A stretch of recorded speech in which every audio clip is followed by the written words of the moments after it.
Thank you, Ambassador, for accepting our interview. My first question will go to the role played by SCO. As we know that the international situation still remains unstable, so under this background, what's your opinion on the roles and the position of SCO, especially in maintaining the world peace, stability, and development? Thank you very much for having me. As we know, SCO Secretariat is based in Beijing, and I think last year when China hosted its summit, the SCO Summit, it provided a steady strategic leadership, and that's what came out very clearly from China's presidency of SCO.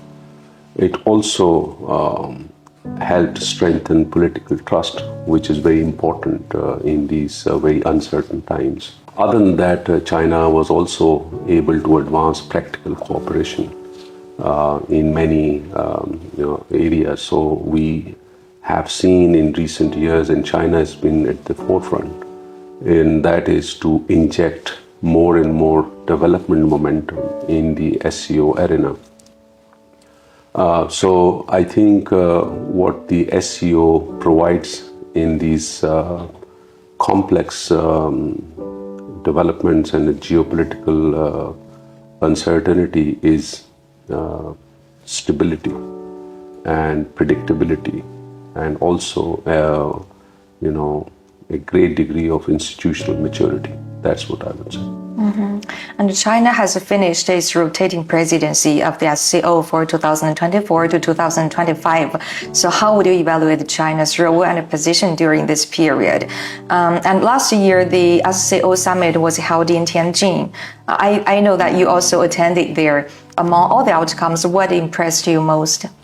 I think it was an outstanding summit in many ways, in its conduct, very professionally organized, as is the Chinese excellence always in hosting very big events. Mm-hmm. So the SCO presidency was no exception.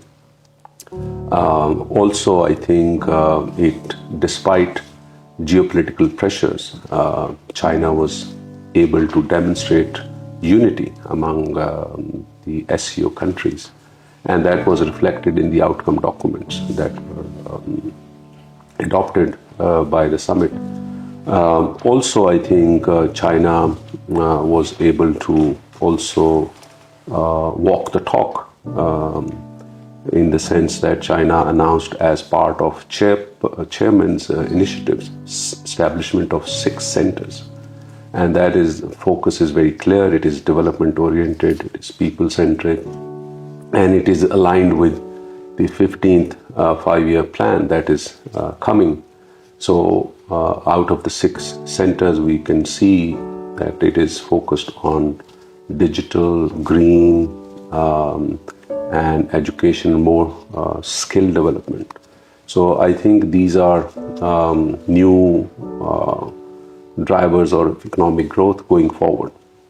So all in all, I think politically speaking, diplomatically speaking, economically, and in terms of outcomes and substance, China's presidency of SCO was great.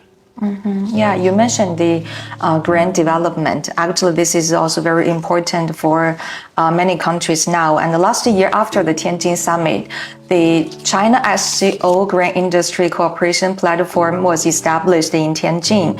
So in this aspect, green development, how can we work together to promote between our 2 countries under the SCO scheme, maybe? I think at the core of it is sharing of technology. It is also sharing of expertise. China has, over the past 15 years, demonstrated a great deal of progress in the overall environmental protection and renewable energy, green industries, green manufacturing. So I think in terms of further collaboration, it can be in the form of joint projects, joint standards, and I think more specifically in the solar industry, in the wind industry, in the the electric vehicles. Many of the developing countries, I think they need these kind of practical products which are environmentally sustainable, but more importantly, which are affordable.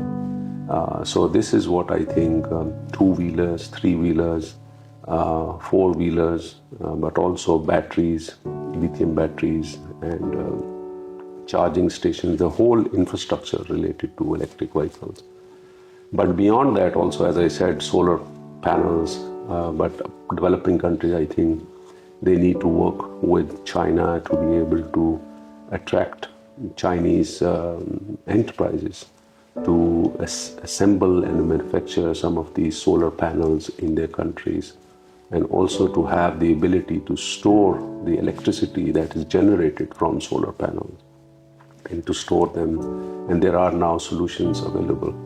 So I think hydrogen energy is coming. That's another area. So I think it's a very exciting time, and China, with the advent of its 15th five-year plan, I think there will be even more greater opportunities for all countries, including China, to enhance collaboration, to enhance more specifically win-win cooperation.